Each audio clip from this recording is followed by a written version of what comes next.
Salve, salve, freguesia, amigas e amigos queridos do canal do Círculo Escola.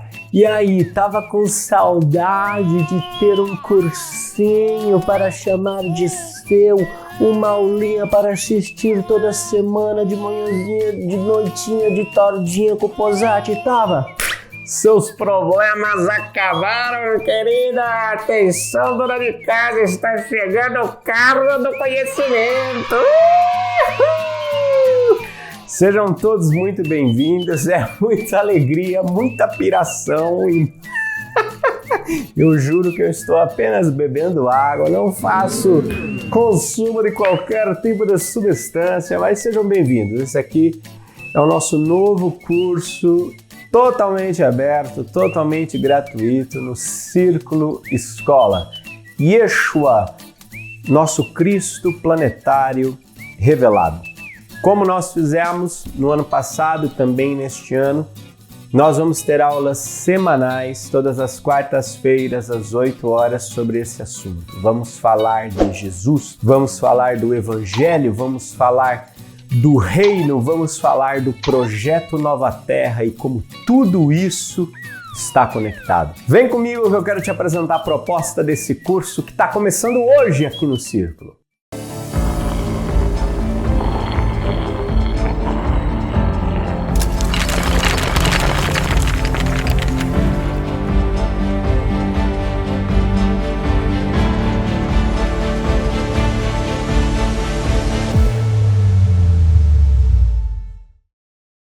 Muito bem, veja aí em tela comigo, esse é o tema do nosso curso, Yeshua, nosso Cristo planetário revelado.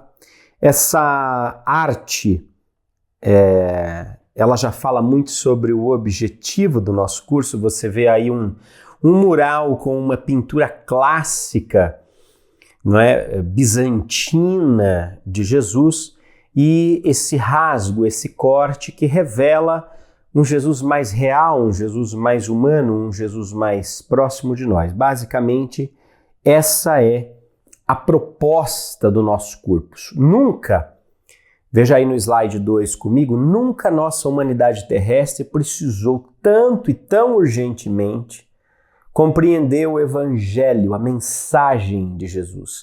Talvez, inclusive, nesse momento histórico que nós estamos vivendo, torne-se ainda mais urgente a gente fazer uma releitura de tudo aquilo que Jesus ensinou no nosso meio. É claro que, mais do que compreender, nós precisamos viver. O Verbo precisa realmente se fazer carne em nós. Essa é uma concepção muito próxima da ideia do círculo como escola, não é? No Círculo Escola, nós entendemos que o conhecimento gera movimento, o movimento gera transformação. Veja, o que nós temos é a posse de informações abundantes sobre Jesus. Tem pilhas e pilhas e pilhas de livros, bibliotecas inteiras sobre Jesus. Nós temos a posse de muito conteúdo, mas nós ainda incorporamos pouco conhecimento dele. Nós ainda não demos movimento, esse verbo, essa fala, essa voz ainda não se fez carne em nós. Essa é uma diferença gritante, não é? Muitas vezes as pessoas, ou em processo de mentoria, ou quando vão conversar comigo em algum evento do Círculo, elas falam assim, nossa, eu tenho uma pessoa... Ela tem tanto conhecimento, Juliana, por que ela age assim ainda, faz tudo assim e tal, não sei o quê. Eu falo assim, não, ela não tem conhecimento, ela tem conteúdos. Ela tem informações, ela tem a posse de dados, mas ela ainda não é o conhecimento, ela ainda não se tornou o conhecimento. Talvez muitos de nós tenhamos muito conteúdo sobre Jesus, mas o que a nossa humanidade precisa nesse momento é que a gente seja o conhecimento que ele transmitiu, que a gente seja com a nossa vida, que a gente seja com as nossas atitudes, mais do que uma coisa bonita, uma filosofia de referência, ou uma frase motivacional, ou um jeitinho carinhoso de tratar as coisas. O Evangelho, ele é um marco referencial para um novo estilo de vida. O Evangelho, a mensagem de Jesus, é um código angélico moral elevadíssimo, um código sideral, um código cósmico elevadíssimo, que foi difundido no nosso meio, que foi pregado no nosso meio, foi ensinado no nosso meio por Jesus. Mas ele representa um código moral muito mais avançado, o qual nós ainda não compreendemos na sua plenitude. Por isso, cada vez mais, eu entendo que o conhecimento do Cristo planetário precisa gerar movimento em nós e transformação no nosso planeta. Agora, talvez você já esteja tendo urticária aí na cadeira, pensando assim: ai meu Deus, o Posati, até o Posati falando agora desse negócio de Jesus, esse negócio de religião, acabou o círculo pra mim, o círculo acabou, era pra ser uma escola filosófica e tá virando uma igreja. Talvez você tenha urticária. Por que você tem essa urticária? Né? Tem gente que não aguenta ouvir falar a palavra Jesus, tem gente que não aguenta ouvir a palavra Evangelho. Tem gente que não aguenta ouvir a palavra Bíblia, que já começa a ter tremedeira, tremelixe. Sabe o que é isso? Isso é trauma. Isso é trauma.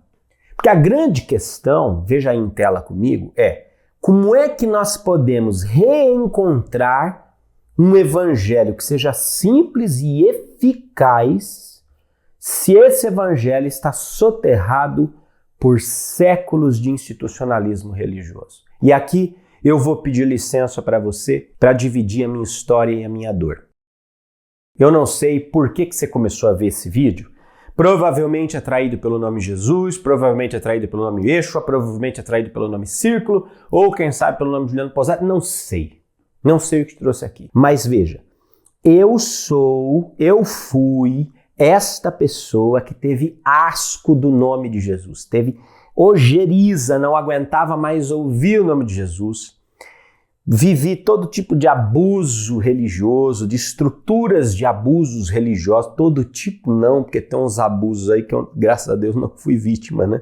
Mas todo tipo de indignação, vivi tudo isso. Então, veja, por que eu estou me propondo a responder essa pergunta? Como é que a gente pode reencontrar o Evangelho de Jesus soterrado no institucionalismo religioso? Veja, por um lado, se não fosse a Igreja Católica Apostólica Romana e mais posteriormente o movimento protestante, liderado por Martinho Lutero, nós não teríamos qualquer informação sobre Jesus conservada até os nossos dias. Então, verdade seja dita, para o bem ou para o mal, esta instituição religiosa, este órgão, esta entidade chamada Igreja, conservou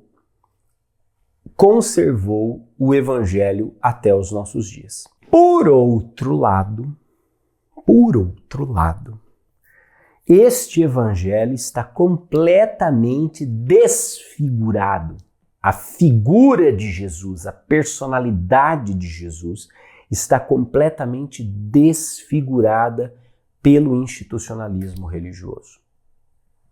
Este Jesus que nós vemos nos altares, este Jesus que nós vemos nas estátuas, nos templos, este Jesus que nós vemos nas grandes casas de igrejas evangélicas suntuosas, maravilhosas, católicas, templos luxuosíssimos, este Jesus não tem nada a ver com Yeshua. Por isso até eu escolhi esse nome para o curso, eu já vou falar disso.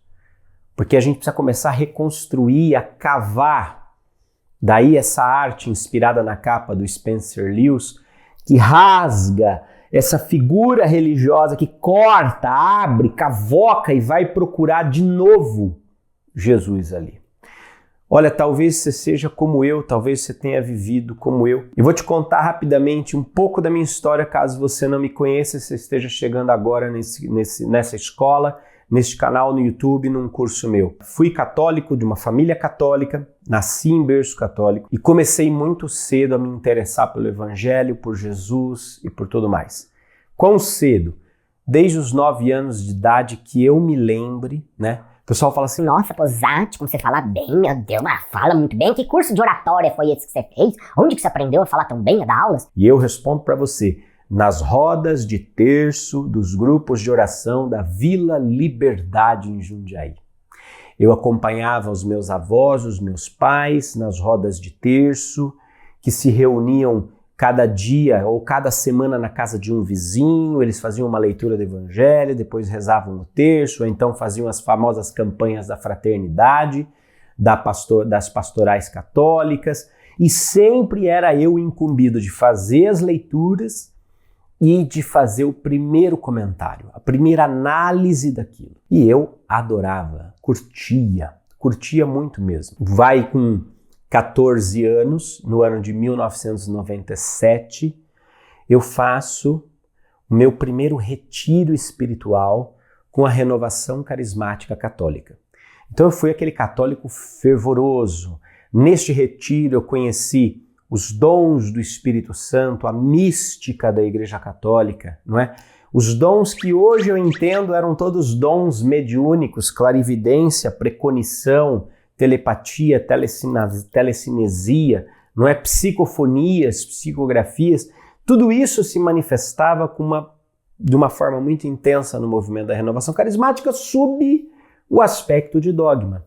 Do dogma, era tudo coisa do Espírito Santo e etc e tal. Não é? Hoje, olhando para trás, eu vejo quão ricas foram aquelas experiências mediúnicas.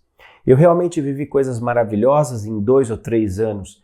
Eu já havia me aprofundado em todos os retiros, já havia me tornado um líder de movimento, coordenador de grupo de oração, interagia com a diocese, com as estruturas, fiz parte de um plantão de oração na minha cidade, que era um plantão onde nós atendíamos e fazíamos oração pelos casos mais difíceis que os grupos de oração não tinham conseguido resolver, casos de cura, de libertação. Nós atuávamos com os carismas, com os dons do Espírito Santo de uma maneira muito mística, muito paranormal e tinham resultados muito interessantes. Claro, nessa época eu tinha 17 anos e convivia ali com os caciques de 70, né? Então esse sempre fui eu. Eu era de fato apaixonado por essa estrutura espiritual, apaixonado pelo Evangelho, apaixonado por Jesus, apaixonado por tudo aquilo que essa igreja me proporcionava. Vivi aquilo intensamente. Aí nessa fase fiz cursos livres de teologia bíblica, teologia pastoral, fiz 4 anos ao todo de estudos nesse sentido, não é? Tive um diretor espiritual, o Padre Lucas, que eu amei tanto, um padre tão sábio, não é? Que me conduziu nos primeiros passos da minha jornada mística. E o meu projeto de vida era me tornar membro de uma comunidade de aliança e vida. O que é uma comunidade de aliança e vida? É um novo formato, um novo modelo que tem nascido no seio do catolicismo, de novas congregações que não são formadas apenas por padres ou freiras, mas também por leigos. Então, são congregações onde você vende tudo que tem ou deixa tudo que tem e vai viver nesta congregação só para pregar, só para viver o Evangelho, ensinar o Evangelho, difundir o Evangelho. Essa era a intensidade que eu vivia. Eu me lembro até hoje que eu cheguei para o meu sócio na época, a gente estava começando uma agência de publicidade ali em 99, 2000, eu falei assim, cara, eu preciso sair do trabalho, eu estou saindo do trabalho. Ele falou, por quê? Porque eu vou entrar numa comunidade de aliança e vida. Ele falou assim, você é louco? Eu falei assim, não, é isso que eu quero, é isso que eu vou fazer. É claro que essa caminhada foi indo muito bem até que eu esbarrei na estrutura institucional religiosa, mais propriamente dito no conceito de obediência. Para mim não entrava na minha cabeça o fato de eu ter que obedecer uma coisa que não estivesse completamente explicada para mim. E eu comecei a fazer perguntas, e é claro que as minhas perguntas incomodam até hoje. Comecei a questionar e isso começou a ficar feio. E o que se dizia nessa estrutura era assim, você vai prestar contas para Deus do quão obediente você foi à hierarquia, à liderança espiritual, ao seu pastoreio. E o seu pastor, o seu líder prestará contas a Deus sobre a direção que ele colocou você. mas cada um prestará com a ovelha, presta contas se foi uma boa ovelha. O pastor, se foi um bom pastor. Eu, diante desse conceito, falei, e eu nasci com cérebro para quê? Ver, quando a idade da razão chega para a gente e a gente começa a questionar, a gente bate de frente. Eu rompi com tudo aquilo. Rompi com tudo aquilo porque eu via posturas preconceituosas, eu via estruturas dogmáticas que não faziam sentido para mim, diante, por exemplo, da sexualidade, diante do divórcio, diante de tantas coisas, diante do livre exercício da razão, por exemplo. Foi para mim uma dor horrível romper com toda aquela estrutura. Uma dor horrível, porque eu me senti órfão. Todos os meus amigos eram daquela comunidade. Todas as pessoas que eu amava estavam naquela comunidade. O meu jeito de praticar a espiritualidade era baseado nessa comunidade. O meu jeito de me encontrar com Deus, de me encontrar comigo mesmo, a minha identidade como ser estava profundamente identificada com essa comunidade. Então, quando rompi com aquilo, rompi de vez. Ainda me mudei para São Paulo. E aí comecei a ousar experimentar outras versões do cristianismo através do protestantismo. Fui membro de uma igreja batista, fui batizado nessa igreja batista, que era uma igreja que se propunha a ser uma igreja para quem não gosta de igreja e para aqueles de quem a igreja não gosta. Eu falei, nossa, sou eu! Sou eu, ainda falei com um amigo meu dos tempos antigos, vamos ver, e ele curtiu e começamos e tal, eu fui batizado, ele também começou a fazer o curso, até que chegou a vez dele ser batizado, mas tem um detalhe, ele é homossexual. E ele foi, jogou uma conversa franca com o pastor e falou, olha, desculpa, a gente até pode te batizar, mas você nunca vai poder exercer um cargo de liderança ou subir no palco da igreja. Eu falei, bom, então isso que vocês falam é uma balela, né?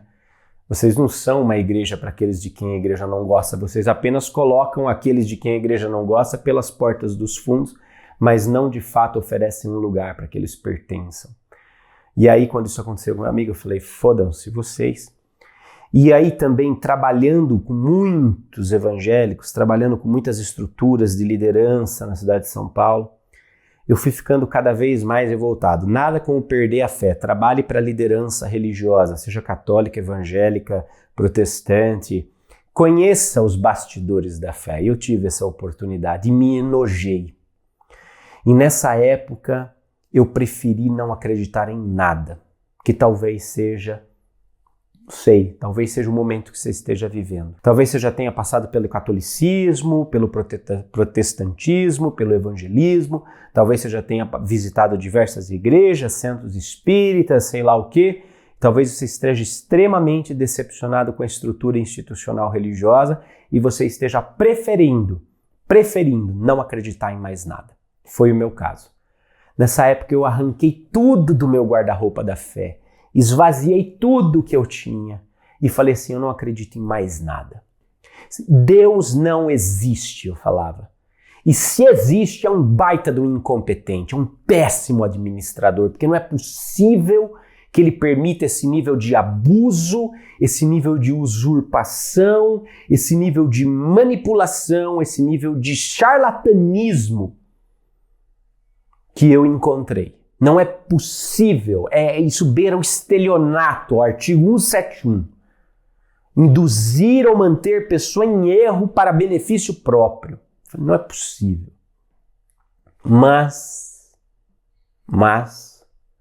apesar de racionalmente, aí eu me embebedei da razão para chegar nesse ponto onde eu não acreditava em nada, eu me lembrava de tudo aquilo que eu tinha vivido misticamente naquele movimento, durante aquele tempo em que a sinceridade no meu coração buscava esse mestre, esse avatar que passou pelo planeta Terra. Eu vi coisas paranormais, coisas sobrenaturais acontecendo. Eu vivi isso. Eu me lembro mesmo quando Maria Madalena vai ao túmulo e vê que Jesus está ressuscitado. Né? Você imagina o desespero desses apóstolos que seguiram esse mestre, deixaram tudo que tinham, numa esperança de que ele seria tipo um rei judeu, que ele ia ter um castelo, um palácio. E eles vão com esse cara para Jerusalém achando que ele vai derrubar Pôncio Pilatos, Herodes e todo mundo. De repente esse cara é pregado na cruz.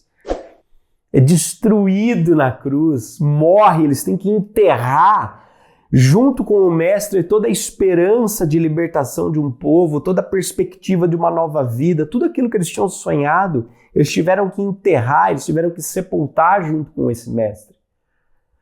Vocês imaginam que dor não foi para esse cara, não é? Quando Maria Madalena ressurge e fala assim, eu vi o Senhor. Imagina? Imagina que ímpeto, não é? E isso foi interessante porque eu me lembro ainda da minha última sessão de direção espiritual com o Padre Lucas, que foi um grande amigo, um grande mestre para mim. Eu honro muito por tudo que eu aprendi com ele. Eu falava, Padre, eu não consigo mais acreditar em nada. Eu tenho horror a acreditar, eu tenho horror de falar o nome de Jesus, eu tenho horror de pensar em evangelho, eu tenho horror de pensar que eu quase coloquei a minha vida inteira na mão de um bando de vagabundo. Eu não acredito mais em nada. E ele tinha um jeitinho e falava assim, criatura, pois você vai ter que procurar aí bem fundo. Ele falou para mim, aí bem fundo você vai ter que procurar, porque em algum lugar aí dentro você vai reencontrar ele. E eu me lembro que eu vivi uns 2, 3 anos. Houve uns 2, 3 anos que eu preferi ser completamente ateu. Eu preferi não acreditar em nada, eu preferi tomar umas bebedeiras, umas cachaça, fumar uns cigarros e preferi não me conectar com mais nada. Me desliguei completamente disso. Até que um dia eu estava no trânsito e, gente, fica uma agonia, talvez seja essa agonia que você esteja vivendo agora.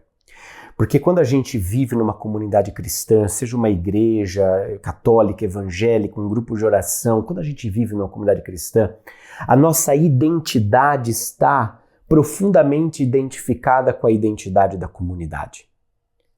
Está profundamente identificada. Nós somos a comunidade somos nós.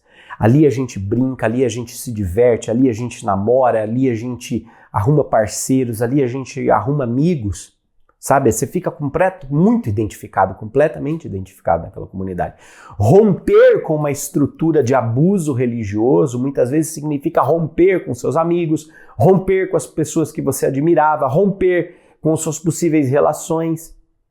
Romper com essa estrutura e pensar por si mesmo vai te colocar e deve ter te colocado num estado de deserto, onde você não consegue encontrar mais referência nenhuma. Era esse o estado que eu estava. Mas a voz do Padre Lucas ficava na minha cabeça, aí dentro de você. Você vai ter que procurar. E eu lembrava dos fenômenos, dos eventos paranormais, das coisas sobrenaturais que eu tinha vivido. E dentro de mim era como se a voz de Maria Madalena casasse com a minha voz e eu dizia, mas eu vi o Senhor. Eu vi o Senhor. E aí? Foi aí que num dia eu estava no carro parado na Avenida Brasil, na frente no fim da Avenida Brasil com Ibirapuera em São Paulo. E uma música entrou no carro e aquela música mexeu comigo. E tudo aquilo que estava lá no fundo veio à tona. E eu comecei num processo de glossolalia, de star language, deixar fluir e chorar. Mas eu chorei tudo que eu tinha para chorar naquele dia. E quando eu fechava os olhos, eu vi o rosto dele de novo. Eu dizia, eu vi o Senhor. E aí começa um processo de redescobrir Jesus, redescobrir esse homem para além da estrutura religiosa. Acompanha comigo em tela, porque é isso que eu me proponho, essa é a minha proposta para você, principalmente quando eu já batizo esse curso de Yeshua. Veja aí comigo no slide. Yeshua era a pronúncia no aramaico para o nome de Jesus. E ao escolher esse nome para o novo curso aberto do Círculo, a minha proposta é investigar o verdadeiro espírito do homem que dividiu a história ocidental e abalou profundamente o curso evolutivo da atual humanidade. Eu o reconheci em suas diversas manifestações culturais. A sua voz rompeu a minha surdez e desde então eu o procuro de todo o coração, não como um Deus inalcançável, mas como um modelo viável para o ser humano terrestre. Talvez esse seja a sua primeira dificuldade. Seja compreender e superar a ideia criada de que Jesus era um Deus, ou era o Deus. Jesus, o Cristo, foi o maior médium, o maior intermediário, o maior avatar que esse planeta já conheceu. O nosso planeta, a nossa humanidade terrestre, assim como humanidades que se encontram em diversos planetas espalhados pelo universo, tem ciclos de evolução. Os planetas são regidos por espíritos elevados que patrocinam todo o projeto de evolução desse planeta. Cada planeta tem o seu Cristo planetário, um espírito do nível de arcangelitude, que nós vamos falar mais aí na 4ª aula desse módulo, mas um espírito de uma alta hierarquia sideral que comanda, que patrocina com a sua energia a evolução, que atrai a evolução para si. Mas mesmo esse espírito elevadíssimo do Cristo planetário não é Deus ainda. É como se Deus fosse a grande hidrelétrica, geradora de toda a energia do universo, a fonte de toda a energia do universo. O Cristo planetário seria uma subestação poderosíssima que distribui isso, mas já, vamos dizer, de alguma forma contendo parte da potência. Que aí vai para uma outra estação que chega até o poste, ao quadro de luz da sua casa, e o quadro de luz da sua casa distribui até o soquete e você vê a energia na forma de luz na sua lâmpada. Percebe? Jesus é esse quadro de luz dentro da nossa casa, mostrando energia para nós. Mas ainda assim, se você pegar uma lâmpada e plugar na energia, como ela chega na sua casa, você vai explodir a lâmpada. Se você pegar a lâmpada e pegar um cabão de alta densidade que sai lá, de alta tensão que sai lá da usina e botar a lâmpada, você vai derreter a lâmpada. A lâmpada não dá conta. Então, essas manifestações vão se graduando de acordo com os níveis de consciência. Percebe? Jesus na Terra, ele foi o médium, o intermediário do Espírito do Cristo planetário. E aqui, ele e esse Cristo foram um no nosso meio.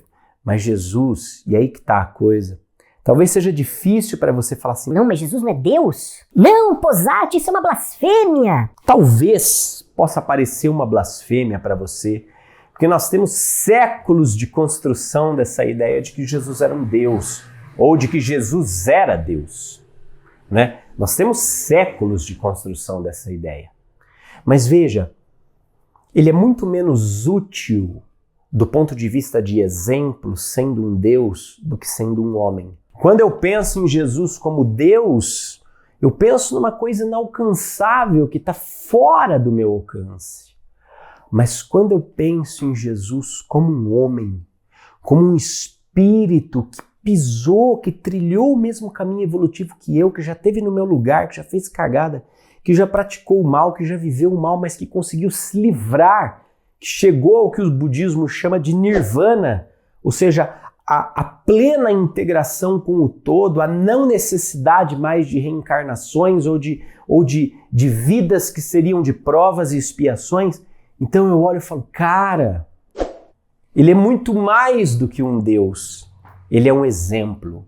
Ele é um modelo viável para mim. E aí a gente começa a descobrir que ele é muito mais útil, muito mais empoderador se eu considerá-lo como um espírito que volta pela lei da fraternidade para me ensinar, para estar comigo, para estar com essa humanidade e dizer, vambora minha gente, porque se eu cheguei, vocês também chegam. Vocês estão vendo o que eu faço, mas se vocês tiverem fé, do tamanho de um grão de mostarda, vocês vão fazer tudo o que eu faço e coisas muito maiores.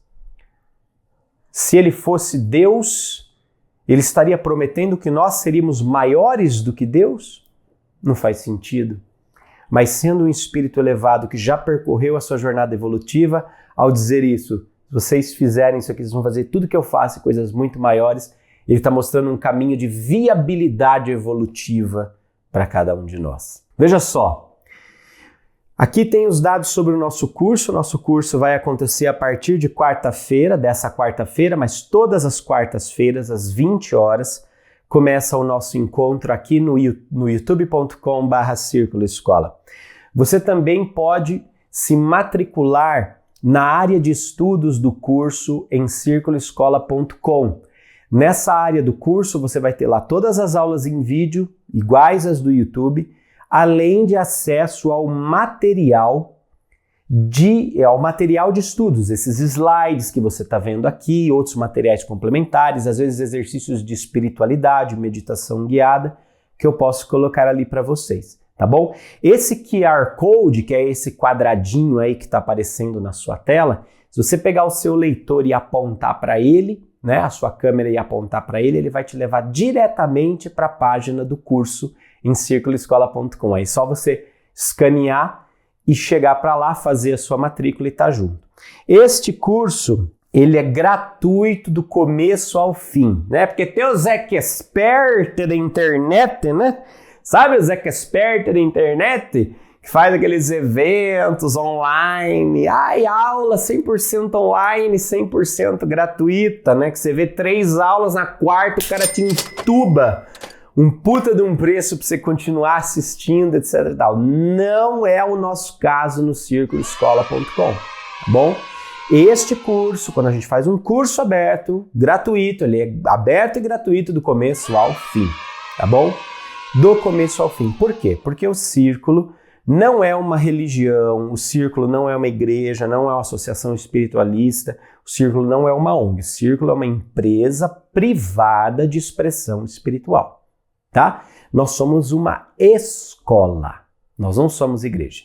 Então nós não recebemos doação, nós não recebemos contribuição, nós não cobramos dízimo, nada disso. Existem cursos pagos no Círculo? Existe lá o curso de Iniciação à Exoconsciência, Saúde e uma Escolha do Espírito, Autoconhecimento e Espiritualidade, Star Language, Técnicas de Estudo, vários cursos, programa de mentorias do Círculo. Você pode fazer um programa de mentorias conosco, fazer sessões individuais. Tem lá várias coisas, oficinas de mediunidade, que são eventos onde a pessoa paga. Tem várias coisas que são pagas e várias coisas que são gratuitas. Por quê? Porque o objetivo da nossa escola é colaborar para que você realize o seu potencial de boa e no fluxo. Colaborar com todo mundo. Nós colaboramos com quem pode pagar pelos nossos cursos e nós colaboramos com quem não pode pagar pelos nossos cursos. Tá bom? Tem cursos que são pagos no Círculo? Tem cursos que são pagos. Por quê? Porque o Círculo é uma empresa, uma escola, tem profissionais, não é? Tem estrutura de atendimento, tem uma infraestrutura, tem custo fixo, ele paga impostos, né? Toda vez que alguém compra um curso do Círculo, nós pagamos impostos, que não foram impostos para nós. Hoje nós entendemos o imposto como uma contribuição social. Veja, eu estudei em escola pública, por exemplo. Todo o meu Fundamental 1 e 2, uma parte do meu ensino médio foi em escola pública. Eu sou fruto da escola pública, da educação, entre aspas, gratuita. Agora, se eu não paguei, alguém pagou pela minha educação. Porque os professores receberam, porque a escola tinha material, tinha merenda, né? Alguém pagou por aquilo. Quem pagou? Pagou o empresariado brasileiro, pagou o cidadão brasileiro que paga imposto. Porque o imposto é uma contribuição social. É a contribuição de cada indivíduo com o organismo social, não é? Então veja, nós temos cursos gratuitos e cursos pagos. Talvez você esteja conhecendo e fazendo os cursos gratuitos. Ótimos. Se um dia, faça o curso pago. Pronto, tá tudo certo. Tamo junto. Ah, mas ainda não posso fazer. Ótimo, tamo junto também. É assim que funciona. Nós somos uma empresa espiritualizada, uma empresa que tem meios lucrativos para fins transformadores. Legal? E porque a gente tem muitos alunos que pagam pelos nossos cursos, a gente também tem condições de gerar cursos gratuitos para aqueles que não podem pagar. É assim que funciona. Isso para mim é modelo de empreendedorismo da Nova Terra. Legal? Ó, o que acontece?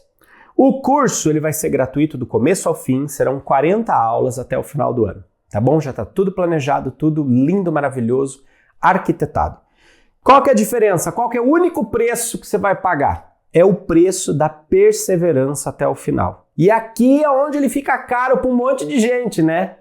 Porque é bem interessante isso. O sujeito reclama, me atazana nos comentários do YouTube, me atazana no atendimento do Círculo, falando: eu não posso pagar por esse curso, eu precisaria fazer, dê de graça, o que de graça recebeste. O que é uma grande uma falácia, né? Porque eu paguei bem caro pelos meus estudos, mas tudo bem. Aí você faz uma coisa gratuita, ele vê uma aula, 2 aulas e não persevera. Aí você percebe que esse preço da perseverança ele é o preço mais alto, é o preço da consistência ao longo do tempo, não é? Bom, falando de bibliografia, aí você vai ver nos slides tudo que eu usei. Veja, como eu tenho formação em teologia bíblica e teologia pastoral, livre formação em teologia bíblica e pastoral, e tenho uma jornada grande no cristianismo mais ortodoxo e renovado e tudo mais, esse viés é um viés que eu domino bem, né?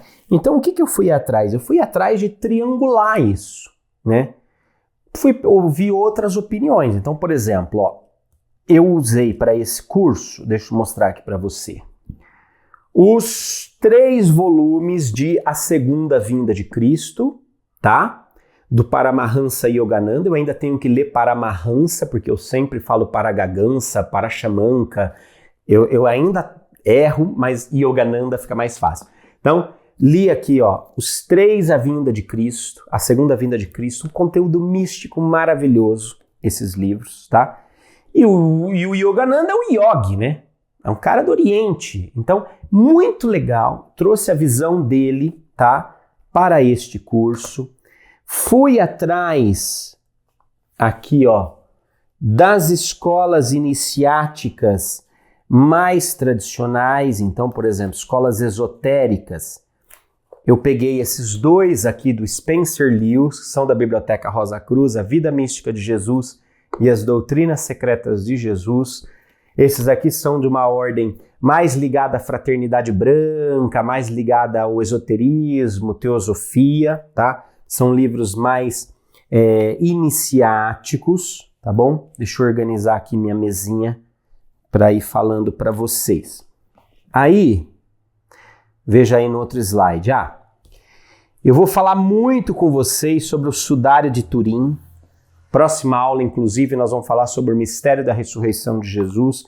Para isso eu usei o Santo Sudário, eu usei Nas Pegadas do Sudário, eu usei também A Paixão de Cristo, segundo o cirurgião, do Pierre Barbet, um médico francês, um cirurgião francês do século passado, e A Crucificação de Jesus, as conclusões surpreendentes sobre a morte de Cristo na visão de um investigador criminal. Esse livro é extraordinário, é tipo um CSI Jerusalém. Esse cara é PhD, tá, na área dele, que é a área de autópsia e causas mortes e coisa do tipo, tá? Eu usei também aí O Sublime Peregrino, tá? O Sublime Peregrino, psicografia de Ercílio Mais, do espírito de Ramatiz. Eu utilizei para este curso, tá? Utilizei, vai estar diferente do que está aí em tela para você, mas Cristo para a Humanidade de Hoje, do general Alfredo Moacir Uchoa. Também diferente do que está aí, mas é a minha versão, Evangelho segundo o Espiritismo. Também dá uma pegadinha, às vezes, em O Livro dos Espíritos, coisa e tal. Eu curto muito o trabalho do Kardec, tá? Usei Cartas de Cristo, é um livro bastante tradicional no meio espiritualista. Peguei aqui também algumas ideias interessantes. E quando eu cito Bíblia, eu uso esta aqui, que é a Bíblia de Jerusalém, tá? Ela não é uma Bíblia que tem uma linguagem tão fácil, mas ela é a Bíblia de estudos. Quando você faz um curso de teologia bíblica pastoral, geralmente é essa Bíblia que se utiliza. Além disso, utilizei o livro A Caminho da Luz, de Emmanuel, uso um pouquinho de Nos Domínios da Mediunidade e alguma coisa do Filho do Homem, do Khalil Gibran. Então, ó, olha que beleza. Essa daqui é a bibliografia do nosso curso, tá? A cada vez que isso aparecer nos slides, vai ter lá a citação, o lugar como tal, tudo organizado para você poder buscar as referências disso daí. Agora, a gente precisa falar um pouco sobre bibliografia. É difícil a gente começar a falar de Jesus porque quase todos nós tivemos uma experiência religiosa com Jesus, né? E é uma dificuldade, né? Porque eu falo Jesus, três traumas podem vir na sua cabeça. Primeiro é o trauma de missa, né? Palavra da salvação. Então, naquele tempo, Jesus disse: amai-vos uns aos outros. Você já está lá no banco, né? Trauma número 1. Trauma número 2 é para você que foi evangélico, né? O Senhor vai mudar sua vida! Eu estou falando em nome de Jesus! Você vai ser curado, blá blá blá, e vai passar uma grana pra cá também, aquela coisa toda. Segundo trauma, quando a gente ouve o nome de Jesus. Terceiro trauma, se você é espírita, de uma família espírita, tem aquela coisa: Roberta, vamos fazer o evangelho do lar. Para, você tá toda jogada nesse sofá. Vai pôr a roupa de fazer o evangelho do lar.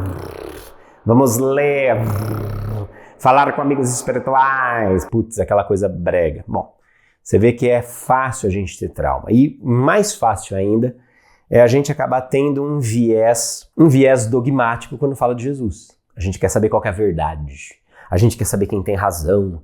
A gente quer saber qual que livro que a gente tem que ler para conhecer esse negócio. E é o seguinte, isso não vai acontecer, tá? Nenhum desses livros que eu mostrei para vocês, ele é totalmente inquestionável. Então, tudo é questionável, tá? O que eu fiz? Eu procurei diferentes pontos de vista que pudessem ser complementares. Agora, se você me perguntar se eu concordo 100% com algum desses livros, eu vou dizer para você, não. Nem com a Bíblia, inclusive. Não concordo com 100% desses livros. E aí está o exercício filosófico, o exercício da gente usar o nosso cérebro, não é? E você vai ver que vai ter pontos que eles se contradizem. Aí você fala, meu Deus, né? Você vai perguntar assim, mas quem está falando a verdade? E a minha resposta para você é, eu não faço ideia. E para mim, foda-se. Eu não quero saber quem é que está falando a verdade. Porque eu acho que nenhum deles está falando 100% a verdade. São obras que são fruto de um contexto social, cultural, religioso, tá? Vai ter coisas do Ramatiz que você olha e fala assim, meu Deus, é uma comunicação de alto nível filosófico, um espírito extremamente avançado. Vai ter outros momentos que você vai olhar e falar, nossa, o espírito deve ter ficado assim, né? Porque você fala assim, cara, para. Você vê que tem coisa assim, principalmente comunicação espiritual, que é pura projeção do médium ou do grupo mediúnico que está com ele. E nisso a gente tem que fazer uma coisa chamada discernimento. Então vai ter coisas que a gente concorda, vai ter coisas que a gente não concorda. Eu leio tudo, estudo tudo, retenho o que é bom e o que não é bom, ou que eu não entendo, ou que eu não concordo, eu mantenho comigo a título de opinião alheia, diferente da minha. Por quê? Gente, existe uma ideia, falsa ideia, de que para haver unidade é preciso haver consenso. Não, isso é uma mentira, tá? É uma mentira. Consenso é uma questão da uniformidade. Porque você fala assim, aqui todo mundo acredita nisso, aqui este é o dogma, aqui este é o credo, então eu uniformizo. Quando eu uniformizo, eu tenho consenso. Mas unidade não é construída apenas com consenso. Aliás, o consenso não é importante para a unidade. Mais importante para a unidade é o comprometimento. Então, unidade conjuga a diferença. Eu posso ser diferente, eu posso pensar diferente. Tá tudo bem eu pensar diferente, tá tudo bem nós termos opiniões diferentes. se existir consenso entre nós, principalmente consenso de se existir comprometimento entre nós, principalmente comprometimento com valores morais avançados. Então assim, pode ser que você ache que Jesus era um Deus, pode ser que você ache que Jesus era um homem, pode ser que você ache que Jesus era um anjo, pode ser que você ache que Jesus era um fantasma materializado, pode ser que você ache que Jesus era um extraterrestre. No meio dessa diversidade, o importante não é essa turma chegar a um consenso, porque cada um vai ter uma opinião. O importante é todo mundo se comprometer. Para mim, pouco importa se você acha que Jesus era um extraterrestre, um anjo encarnado, Deus, whatever. Você está disposto a se comprometer com os valores do Evangelho, com o amor, com a fraternidade, com o perdão, com a justiça, com a solidariedade? Então ótimo, então nós vamos trabalhar junto. Aí nós temos unidade na diversidade. Isso é diferente do que nós aprendemos na igreja, isso é diferente do que nós aprendemos no protestantismo, no catolicismo, no evangelismo, no espiritismo. Quase sempre uma briga para se chegar ao consenso. Foda-se o consenso, vamos trabalhar com comprometimento com os valores ideais que nos unem. Porque no final também é tudo discussão para inglês ver, não muda nada, tá? O que é a verdade? A verdade é que todas essas obras são frutos dos seus autores, nos seus contextos, no seu tempo. Elas não representam 100% da verdade, mas existem pérolas de verdade ali, existem fragmentos. E justamente porque um não lê o outro, é que fica tão óbvio quando a gente lê tudo, de você costurar aquilo que está comum entre todos eles, aquilo que nos une. Aí você começa a criar uma ideia de verdade baseada em múltiplos pontos de vista. Muito bem, esta é uma pequena introdução para a nossa aula, mas eu tenho um pouco de conteúdo. Topa? Topa seguir comigo assim? Vamos redescobrir Yeshua, esse cara que pisou no nosso chão, que dividiu a nossa história? Bora? Bora? Então é o seguinte, eu preciso trazer algumas coisas para a gente começar a nossa aula, tá? Geralmente as minhas aulas levam 1 hora, mais ou menos, tá? Mas essa aqui é uma aula introdutória, vai demorar um pouquinho mais. E eu também tô pouco me lixando porque os experts da internet falam: ai, porque o vídeo não pode ficar comprido, ai, porque tem que ser curto, ai, porque tem que ser impactante. Se eu quisesse ser famoso na internet, eu seguiria o conselho dos experts da internet. Como eu não tô nem aí para ser famoso, eu quero ser relevante, a minha aula vai durar o quanto eu achar que ela tem que durar para ser relevante para você. Para vocês experts. Olha aí comigo nesse slide maravilhoso. Eu vou acender a luz aqui que tá ficando de noite. Peraí. Para ficar um pouquinho mais claro para nós. Pronto. Você vai ver que quando eu voltar do slide, ficou muito mais claro. Não é milagre, é apenas que eu acendi as luzes. Olha só. Primeiro ponto que a gente tem que entender para começar a superar o nosso preconceito de Bíblia é o seguinte, a gente vê umas coisas meio estranhas na Bíblia, né? Antigo Testamento, pessoalmente, Deus mandou matar, Deus se vingou, Deus destruiu tal coisa, matou fulana, mandou apedrejar ciclana, é uma coisa assim, meio bárbara, meio violenta. Nós precisamos entender o contexto, tá bom? Da Bíblia, o contexto desses livros, porque a Bíblia não é um único livro, ela é um monte de livro.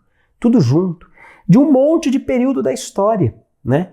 Então é como se a gente estivesse lendo uma coisa de um período aí de 2000 anos, mais ou menos, 2000, 2100 anos, tá? Você vai ter coisas muito diferentes. O que é importante para a gente começar a superar o nosso preconceito da Bíblia?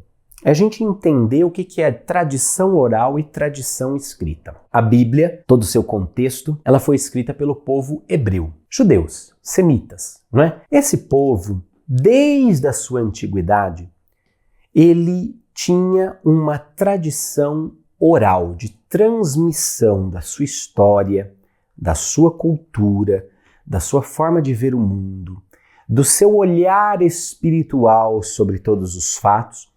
Ele tinha a tradição oral, ou seja, o costume de passar isso de geração em geração através de histórias. Agora, existe aquela coisa, né? Quem conta um conto aumenta um ponto. Neste caso, para este povo especificamente, isso não é verdade.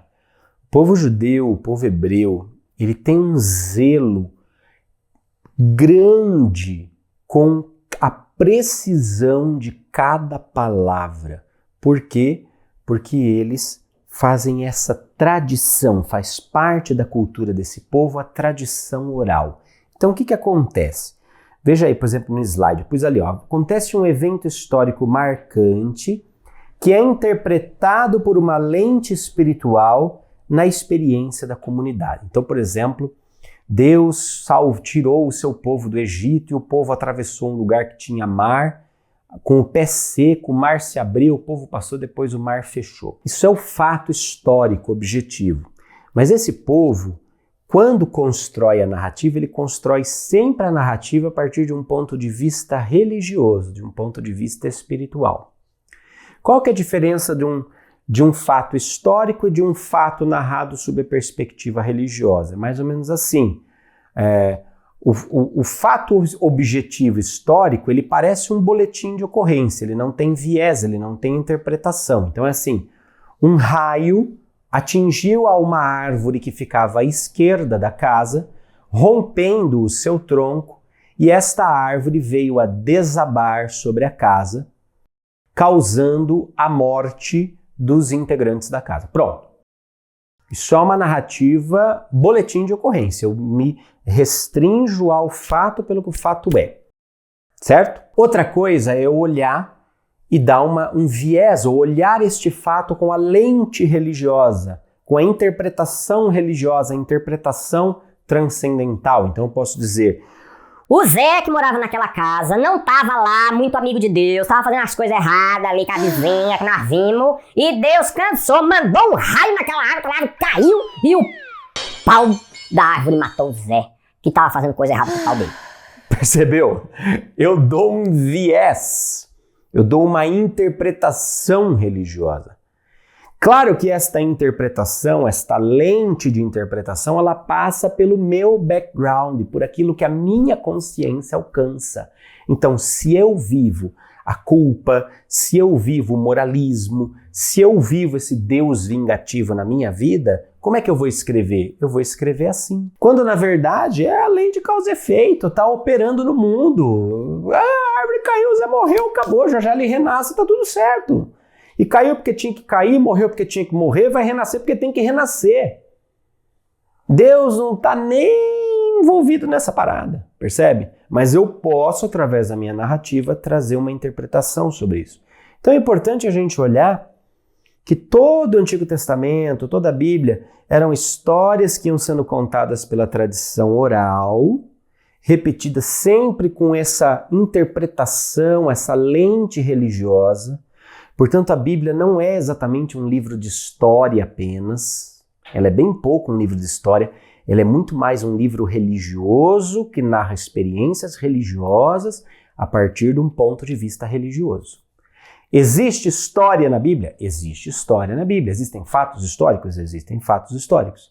Mas eles são sempre misturados com essa perspectiva religiosa. Bom, as histórias iam sendo passadas de pai para filho, de filho para neto, de neto para bisneto, com muita fidelidade à palavra. Não é porque havia uma interpretação religiosa que ia se distorcendo à medida que passava. Não, havia muita fidelidade. Isso é muito importante que você saiba desde já. Quando chega um determinado momento e a tradição oral começa a virar uma tradição escrita. Então, pega-se lá e começa a se escrever exatamente as palavras que a oração, que a tradição oral trazia. E aí a gente começa a ver o surgimento dos livros, dos códigos da Bíblia e etc e tal, ao longo de todo o Antigo Testamento. Por que é importante você entender isso? Porque esse contexto, essa estrutura de pensamento, essa estrutura social, essa estrutura de narrativa, é a estrutura de onde vêm os apóstolos e os discípulos de Jesus. Jesus, ele nasce nesse contexto. Jesus nasce neste meio.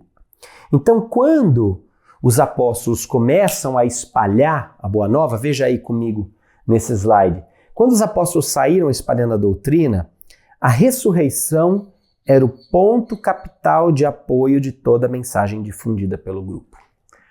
Ou seja, essa turma sai, correndo de um lado pro outro. Falou o seguinte, a gente tava seguindo um cara chamado Jesus. Mano, o cara foi pregado na cruz pelo Império Romano. Morreu. A gente achou que tava tudo lascado, tudo perdido. Pô, no dia seguinte de manhã, nós estávamos tudo fechado no lugar e ele apareceu pra nós, ele ressurgiu. E os caras falaram assim, não, sério? Mas quem é esse cara? Como assim o cara volta da morte? Ninguém nunca voltou da morte, não. Aí fala assim, voltou. Nós estamos falando pra você que voltou. Estamos falando, quem que é esse cara? E aí começa a contar, não, esse cara ensinou a gente a amar o próximo, esse cara ensinou a gente a perdoar 70 vezes 7, ele falou que a gente só pode condenar se a gente tiver livrinho do pecado, e como ninguém tá com o livrinho, nós estamos aqui todo mundo junto, que a gente tem que se amar, tem que ser fraterno, tem que se ajudar, né? Ai, que coisa, essas coisas que esse cara falou isso aí, mas é muito difícil de seguir esse negócio. Não, mas você não faz ideia. Ele não falava só, ele curava. Chegava o caba cego, saía enxergando, chegava o outro manco, saía andando, chegava a mulher que sangrava, parava de sangrar, ele curava todo mundo. Ele tinha poder, não era só blá blá blá e não era só mais um filósofo, não. Ele curava as pessoas, ele libertava dos demônios. Meu Deus, de onde veio esse cara? Quem que era a mãe dele, o pai dele, onde ele nasceu? Percebe? Os apóstolos saíram primeiro pregando e falando aquilo que era mais importante. Jesus ressuscitou, ele ressurgiu da morte, ponto. Depois, falando sobre a crucificação, depois falando sobre a doutrina, depois falando sobre os milagres, depois falando sobre como isso. Inclusive, os próprios evangelhos, eles foram sendo escritos assim, de trás para frente. Que é como nós vamos fazer o nosso curso aqui. Nós vamos começar de trás para frente. De trás para frente. Um outro ponto interessante. A fundação das comunidades, que na minha opinião eram startups do cristianismo, elas viviam numa perspectiva de parousia. O Consolador ainda precisava vir explicar muita coisa. O que acontece?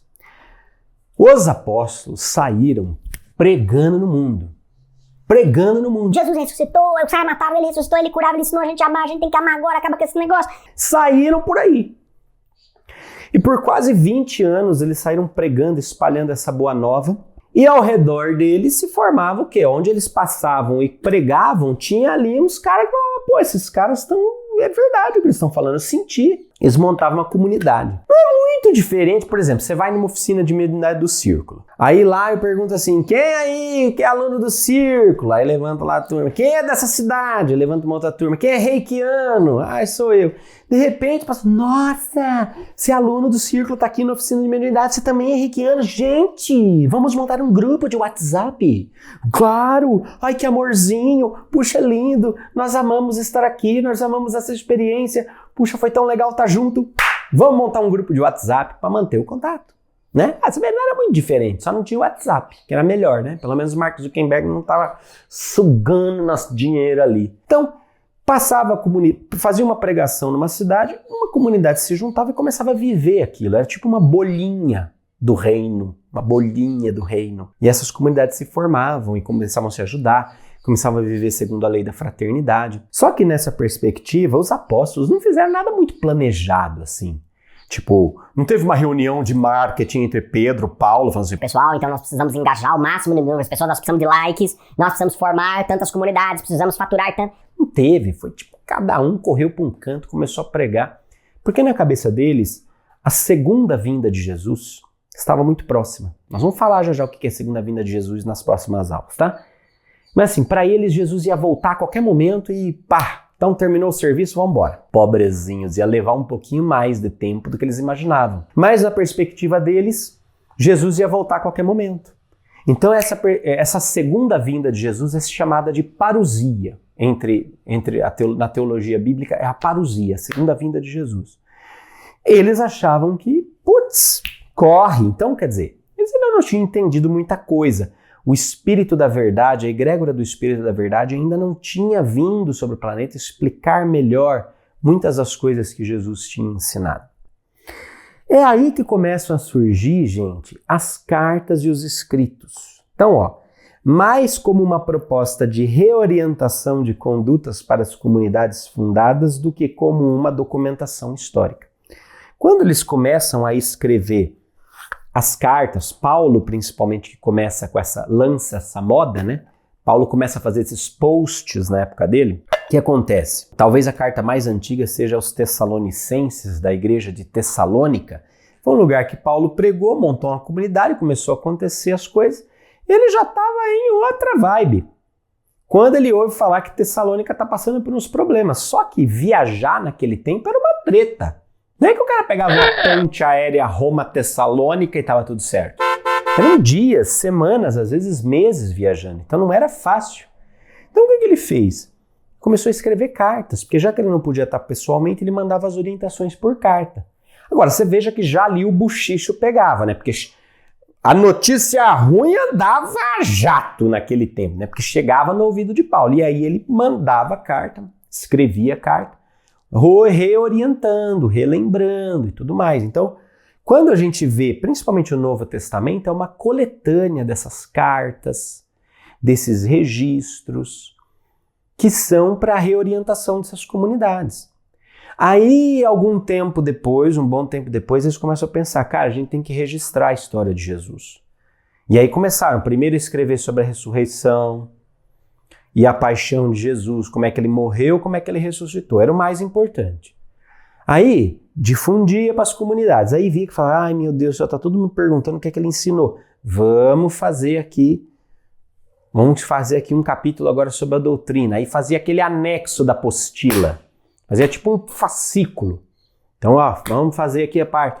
Depois, os milagres, depois a infância de Jesus. É bem interessante isso, porque o evangelho foi escrito de trás para frente. Primeiro, o que era o mais importante. Depois, como nasceu, eles não estavam muito interessados nisso. Né? É bem interessante. Você lembra esse slide aí? Você lembra da máquina de Xerox? Eu pus aí os Minions fazendo as porno Xerox, né?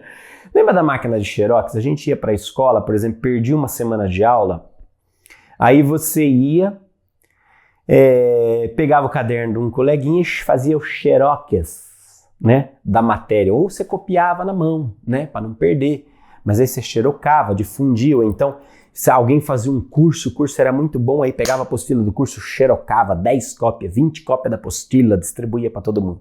Olha, tirando a máquina de Xerox em si, era mais ou menos isso que aconteceu no cristianismo primitivo.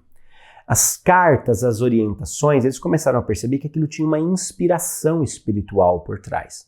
Que havia ali um conteúdo filosófico espiritual que se estendia para além da necessidade daquela comunidade de Roma, ou de Tessalônica, ou de Corinto.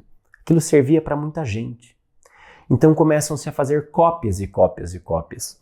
E graças a essas cópias, graças a essa xerocação primitiva, é que nós temos acesso hoje a todo o conteúdo do cristianismo primitivo. Veja aí comigo em tela, ó. Aqui do lado você está vendo uma cópia da carta de Paulo aos Filipenses. Hoje, gente, existem 5.236 manuscritos, cópias do texto original grego do Novo Testamento. As diversas cartas, as diversas peças, os diversos evangelhos eram copiados e copiados e copiados, e olha, com exceção de pequenas mudanças gramaticais, são idênticas em conteúdo. São idênticos em conteúdo. Isso é muito interessante, ó. São 81 papiros, 266 códices maiúsculos, que usavam os caracteres maiúsculos, 2.754 códices minúsculos e 2.136 lecionários. É uma coisa impressionante. Sabe por quê? Porque isso atesta a veracidade histórica do cristianismo. Não é apenas uma brisa. E o mais interessante, veja comigo na próxima página, é que a maioria desses manuscritos não estão em posse da igreja. Não é propriedade da igreja. Então não tem essa coisa de, porque a igreja manipulou, mudou, não sei o que, cara. Existem cópias e cópias e cópias, versões e versões e versões. Então não tem como mudar substancialmente tanto uma coisa ou outra, porque existe ali um certo padrão que era reconhecível na época do cristianismo primitivo. Então hoje, por exemplo, ó, você vai ter cópia dos evangelhos, por exemplo, na Filadélfia, nos Estados Unidos, em Florença, na Itália, em Viena, na Áustria, em Paris, em Londres, em Estrasburgo. Você vai ter manuscritos aí do século III, cópias antiguíssimas do evangelho, que não estão sob domínio de manipulação da igreja, por exemplo. Tá? Mas Juliano, por que não entraram os evangelhos apócrifos? Porque a igreja deixa de fora, porque só esses, não sei o que lá. Cara, Tem uma coisa muito plausível para isso, e para entender isso a gente tem que entender a cronologia do Novo Testamento. Veja aí nesse slide comigo. Primeiro ponto, Novo Testamento não é um único livro, de um único autor, de uma única cultura. Ele não foi escrito de uma vez só. Dá uma olhada aí do lado, ó, nessa tabelinha que eu fiz para vocês. Ó. A carta aos Tessalonicenses foi escrita mais ou menos 50 anos depois de Cristo. Então veja, 50 depois de Cristo fazia aí 15, 20 anos que Jesus tinha morrido. 15 anos depois, pelo menos. Ó, Gálatas 45, 55, Filemão 56, tal, até os últimos escritos que vão ser do apóstolo João.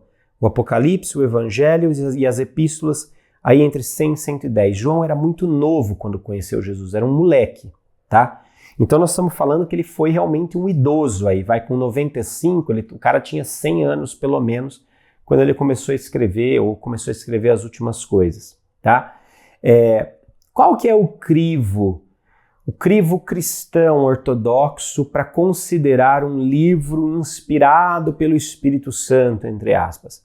É que esse livro tenha sofrido a revisão de um dos apóstolos, de uma das testemunhas oculares dos eventos. O que vai acontecer com os manuscritos do Mar Morto, os evangelhos apócrifos que foram encontrados aí na metade do século passado? São livros escritos no ano 300, no ano 400, tá? Já passou muito tempo. Pensa bem, imagina se você tivesse que escrever agora a história de como seus pais se apaixonaram. Cara, eu acho que eu não saberia escrever. E, ó, meus pais se casaram há 40 anos atrás. Imagina você tentar escrever uma história que ocorreu há 400 anos atrás. Então, tem muita coisa boa nos apócrifos, muita coisa interessante? Tem. Mas é uma narrativa muito mais experiencial, posterior, que não tem, vamos dizer assim, uma segurança do ponto de vista histórico. Como narrativa de experiência, eles são muito interessantes e vale a pena ser consultados, mas não do ponto de vista histórico, tá bom? E aí, olha só, mesmo isso que nós vemos nos ditos, né, no Novo Testamento oficial, vamos falar assim, não é também uma coisa que possa ser interpretada fora do contexto religioso, social, cultural daquela época, certo? Veja, nós vamos de trás para frente no nosso curso. Isso significa que na nossa próxima aula nós vamos falar sobre o mistério da ressurreição de Jesus. Será que Jesus ressuscitou mesmo? Ressuscitou no corpo? Ressuscitou em espírito? Ressurgiu materializado? Ou será que ele nem morreu na cruz? O que é que dizem as tradições sobre isso? Que evento foi esse, a dita ressurreição, que foi capaz de dividir a história do Ocidente em dois momentos diferentes?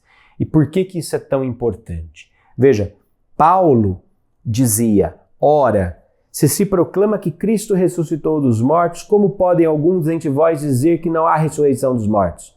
Se não há ressurreição dos mortos, também Cristo não ressuscitou. E se Cristo não ressuscitou, vazia a nossa pregação e vazia também é a vossa fé. Quer dizer, não adianta nada acreditar se vocês não entenderem que Cristo ressuscitou, ressurgiu dos mortos. Que evento é esse? Que evento é este? Minha cara e meu caro, é o que nós vamos ver na próxima aula. Mistério da ressurreição de Jesus. Nós estamos só começando. Eu espero que você tenha curtido. Deixa aqui os seus comentários, deixa aqui a sua fala, deixa aqui a sua participação. Entra lá no site do Círculo, se matricula para ter acesso aos materiais complementares. Eu vou ficando por aqui e na semana que vem tem mais. Tchau, sempre avante que questa é a coisa più importante.